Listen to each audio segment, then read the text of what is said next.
હાલો. હાલો. હે રમેશભાઈ બોલો. હા બોલો ને. તો કોંગ્રેચ્યુલેશન. કઈ ખુશીમાં? લે તમારા લગ્ન નક્કી થઈ ગયા સાહેબ. ઉભા રહ્યો, તમારો ફોન આવ્યો. એક જ મિનિટો. આ મારી એક્સ ગર્લફ્રેન્ડ નો ફોન. 1 મિનિટ ચાલુ રાખો. તમે મેરીડ છો? અરે 1 મિનિટ ચાલુ રાખો. હાલો. હમણાં 5 મિનિટમાં કરું. તમે છોકરીઓ હારે વાતું કરો છો? હાલો. હા. અરે એમાં હતું એવું, મારી એક એક્સ ગર્લફ્રેન્ડ હતી ને એનો ફોન હતો.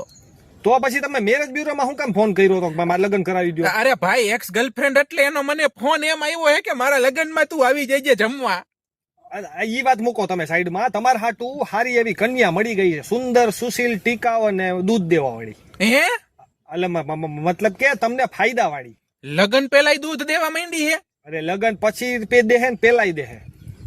એટલે ભાઈ, મારે કઈ કોઈની પરણેલી ને છોકરા કરેલા હોય એવી છોકરી નથી જોતી હો. અરે